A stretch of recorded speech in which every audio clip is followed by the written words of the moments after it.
Okay, I'm going to talk about incentives and innovation. So, if we were to ask a capitalist why they support the high levels of competition that exist in capitalistic markets, they would argue that the innovation that we've seen in America, for example, is a result of the competition. And ultimately, the competition leads to high incentives, right? So, if we enable people to become billionaires, for example, those people are going to be incentivized to create innovations, right? They're going to be incentivized to innovate, and they're going to be incentivized to innovate at a greater scale than other economies would incentivize them. So the argument is that, again, basically capitalistic markets incentivize innovation on a quicker scale than other economic structures, right? And this is kind of the reason we support capitalism, right? This is one of the most common arguments I hear. Now, to start, I'm not going to say that I'm against capitalism.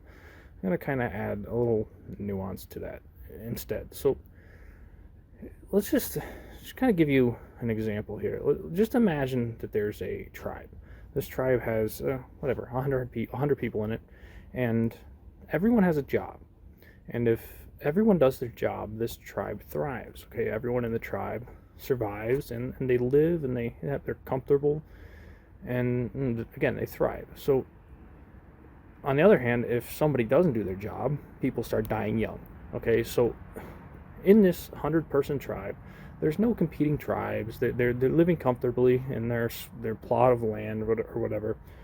And again, because everyone's doing their job, they're thriving. They're surviving and beyond. So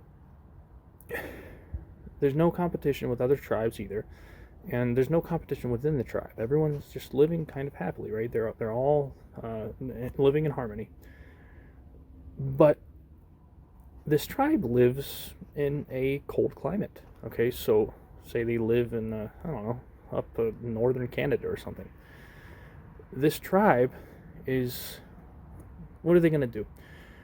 They're going to innovate. They're going to come up with ways to combat the climate. They're going to build igloos. They're going to I don't know, they're going to build leather coats from the animals they kill, right?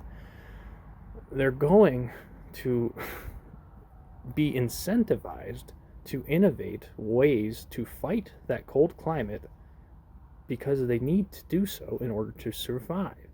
And beyond that, because they can thrive better, right? They can better enjoy their lives if they're not freezing their asses off. So the point of this example is that you don't need profit incentive for innovation. And this is now this is just an example, right? It's hypothetical, but there were Eskimos building igloos and crafting leather coats long before we ever had organized capitalistic markets. The point I'm trying to get across here is that, again, you do not need high levels of competition to incentivize innovation. It is a fallacious argument, and I don't really, it seems like no one's ever, a lot of the people that make this argument have just never thought about it, because they've never realized that humans want to live. It's not like the competition between humans is the only competition that's out there. There are plenty of natural elements that we have to fight against. When it rains, it gets cold. When your clothes get wet and you're sitting in the rain without shelter, you're going to get cold, you're going to be miserable. If you don't have a shelter, you're going to be potentially a victim of predators, right? The bottom line is that we don't need this high magnitude of competition between humans in an economy in order to innovate. We can innovate simply because we choose to innovate. We can innovate because we desire a higher standard of living, and we don't need violence between humans or even high competition within economies to incentivize that innovation. It's just a fallacious argument. It's simply not true. So I want you to think about that. Think about the nature of incentive, and realize that this world, like the reality we live in, this world can be hostile, right? There can be a lot of natural disasters that threaten us. And if humanity were to organize in such a way against those natural disasters, against the environment, and instead of fighting with their own species, we could innovate a lot more efficiently. We really could. And it's not to say that the wars that have existed between humanity have not led to innovations. It's not to say that the nuclear technologies that were invented during the World War II, it's not to say that those haven't led to beneficial technologies, right? You just have to ask yourself if that war was necessary to lead to those innovations. And I think the overwhelming answer is no, right? And I'm not saying that we need to have a communistic paradise. I'm not saying we need a communistic economy where everyone is paid the same wage, but we can certainly diminish the extent of the wealth inequality, right? We can certainly diminish the incentives that some people get and the low wages that others get, right? We can come closer to an equilibrium than we are now, and the result will be less war. It will be less social strife. There will be less cultural issues, right? The end result will be we will be less bothered with all of this violence and culture wars, and we'll be able to focus on innovating as a population rather than just having a few people who are paid a good wage to innovate. We would have more artists, we would have more craftsmen, we would have more people becoming the best people they can if we simply ensured that people's needs were met. Again, we don't need a communistic economy, but we don't need a ruthless capitalistic economy either that encourages insane amounts of wealth inequality to the point where people are starving, to the point where people are living on the streets. You have to look at that poverty and realize what it does. It hinders the ability for the smart, opportunistic people to innovate. It hinders their ability to come up with those innovations that they're paid to, right? Because when you drive to work and you got to drive through a protest because people are living on the street, it's gonna mess with your whole day, right? When there's a Black Lives Matter riot down the street from your job, and you're sitting there, you're just supposed to you're just a marketer, right? You're just a part of the marketing department. You got to come up with an ad for Doritos. That riot's gonna mess with your head all day long, even if you are getting paid that good wage because you are the person innovating. It would be better if we met everyone's needs in such a manner that allowed everyone to innovate, and that goes beyond just the borders of the United States. We can look at these wars around the world. We can look at the Palestine conflict, the Israel-Palestine conflict in Gaza right now, and if you look at Gazans and you look at that high unemployment rate, if we gave those people jobs and opportunities to make a living, what would happen? Well, they would become part of the innovation force. They would become part of they would become incentivized to help raise the collective standard of living for all of humanity. You have to meet people's needs, and that's the point of this video. It's that innovation is not necessary, or rather, competition is not necessary for innovation. We all want to raise our standard of living. That is inherent in to the human condition. It's inherent to our brains. We want to be comfortable, and that's not to say you can't force discomfort on yourself, whether by means of exercise or whatnot, but it's better to force discomfort on yourself through exercise than undesired starvation, than homelessness, right? David Goggins is a hard ass, right? But he's not voluntarily living on the streets. He's not voluntarily starving himself. The man eats plenty of food when he goes home after running 10 miles a day or a marathon a day, right? The point is that we as humans, discomfort is healthy for us to an extent. It trains us, it disciplines us, but when you push a certain level of discomfort on people to the point of where they can't get their needs met, to where they're hungry, to where they can't get health care, what happens is you get the violence that is born out of poverty. And again, like, that violence, it comes back to haunt you. It doesn't matter if it's on the other side of the world. We see the supply chain disruptions that occur because of the Ukraine-Russia war, right? And probably even Israel-Palestine, right? Those supply chains come back to bite us in the ass in the United States. The world is globalizing, okay? We are now dependent on people across the world, okay? And if you keep fostering this mindset of China versus the United States, or China or Russia versus the United States, what's going to happen?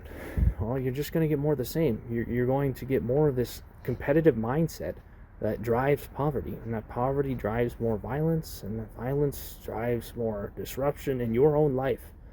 You can try to insulate yourself from it, and you may be successful for a time, maybe your whole life. But what about your grandchildren? What about your great-grandchildren? What about the next generations? What are you going to leave behind for them? And it's like, if we look around at the United States population, the native population in the U.S. is not replacing they're not replacing the population. Their birth rate is below replacement level. We can theorize the several reasons there are for that, but the core is the fact that we are fostering a mindset of fear. We are fostering scarcity. We have an economy that is not supporting the needs of the people that live in the country, so they're not having children. They're not having children because they can't support the children, because they fear their ability to provide for the children. They fear for the state of stability in the future world. And the way we fix that is not by fighting. It's not by fostering a capitalistic, a competitive market that is ruthlessly pushing people into poverty while billionaires have like guest yachts for their yachts, right? That's not going to help us. What we need to do is we just need to make sure people's needs are met. We have thousands of years of cumulative technology that has enabled us to meet everyone's needs. We have more productive capacity than we've ever had before, and yet somehow we are manufacturing scarcity. It basically, if you look back 2,000 years, scarcity was a real problem. We didn't have the food necessarily to feed everybody. We didn't have the shelter for everybody, right? And we fought wars because of it. We're still fighting wars now, except the only difference is that we are manufacturing the scarcity. We have the productive capacity to provide for the needs of everyone, and we refuse to do it. And I think the reason we refuse to do it is because we're fearful. We fear poverty, right? The wealthiest people in the world, they fear the woes of poverty. So what do? They collect excess resources. They collect the resources until what happens? Well, that excess creates scarcity elsewhere. That's the manufacturing of the scarcity that I was speaking of. We manufacture the scarcity manufactures poverty and violence, and the whole cycle just repeats. The fear of the poverty leads back into the justification for excess, and the cycle repeats. The solution is simple. We just need to, there are 5 million empty homes in the United States, and there's I think 300,000 homeless people, maybe 500,000. We have the homes to house these people, and yet we're complaining that they're living on the street. It doesn't make any sense. We're complaining that they're living in tents. It's kind of funny because capitalism has it's created a market that sells tents for $50 at Walmart, right? And on the other hand, it's also created houses that are unaffordable to your average American. And if we compare those two things, how are we going to be surprised that people are living in tents? How are we going to be surprised when there are tent cities erecting in downtown LA? We can't be surprised. It's the expectation. If we don't meet the needs of people then they are going to find the easiest path by which they can meet those needs. And that means buying a $50 tent at Walmart, right?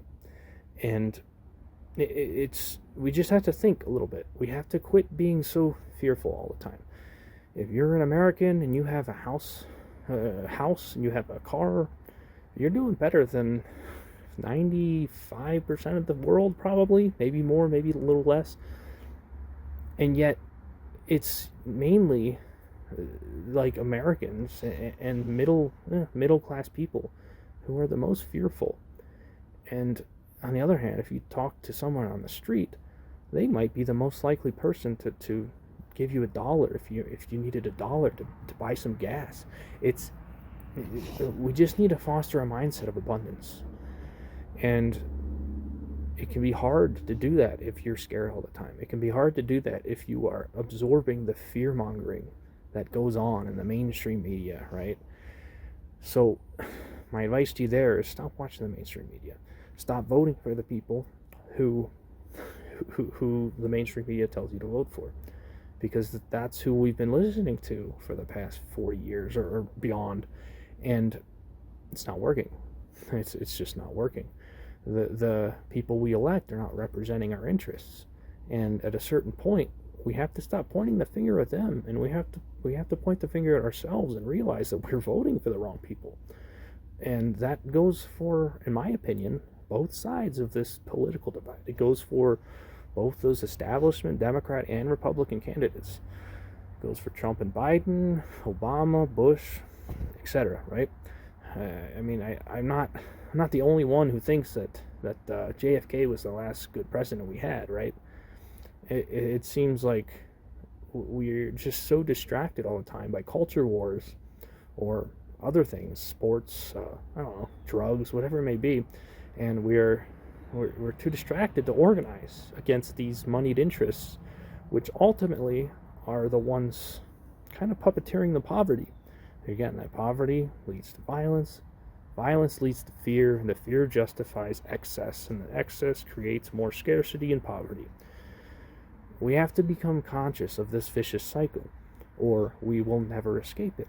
It's a cycle. It's a vicious cycle, and evolution or God or Jesus or I don't know, Allah, whatever you worship, we have been gifted the power of consciousness by somebody or something, and if we don't exercise that consciousness, we're gonna continue to suffer as a species.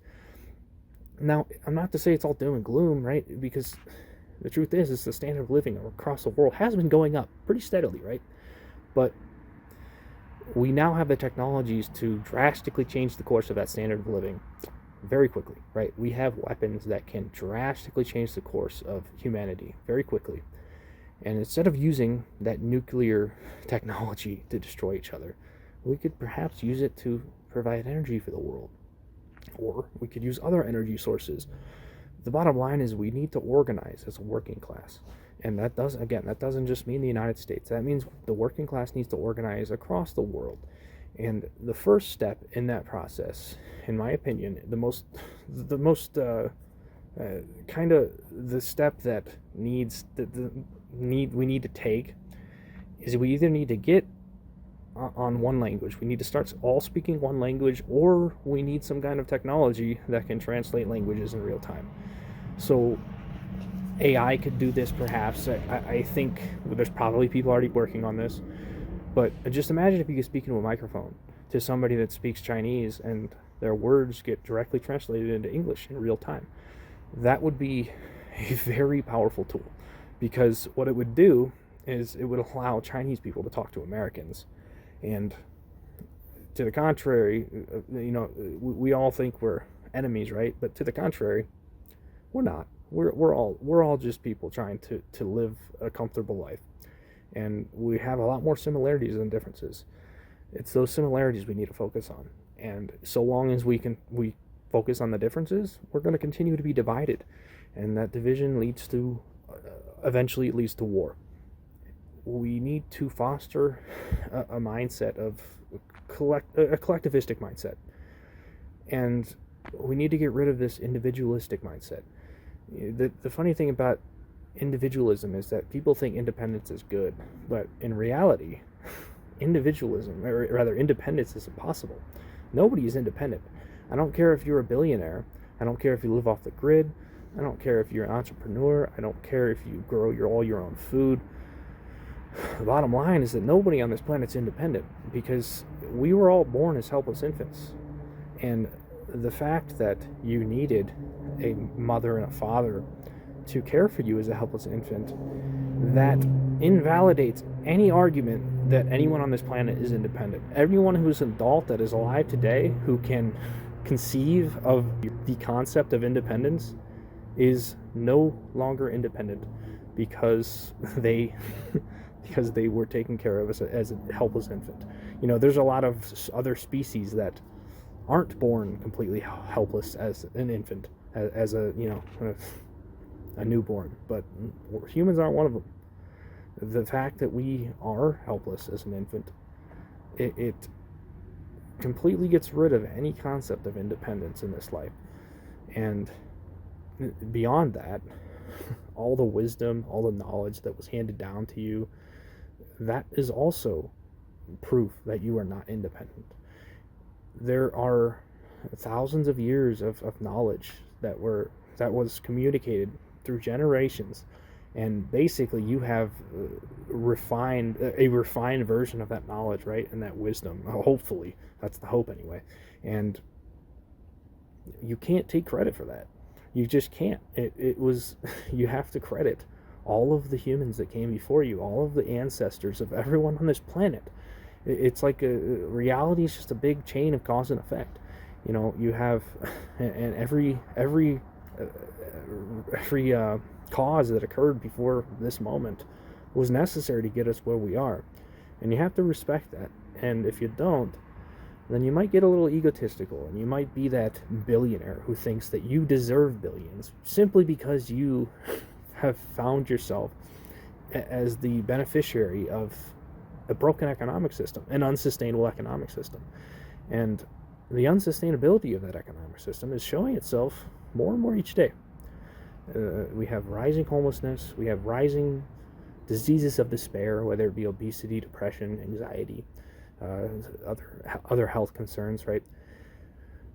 We have to work together, and that's kind of the point of this video. It's just we need to foster a mindset of collectivism again, and we don't do that by fostering excess competition. So this ruthless capitalistic model is not going to work, and it's showing that it's not working, and it's going to continue to get worse until we change it, until the working class in the United States wakes up and works together. Thanks for watching.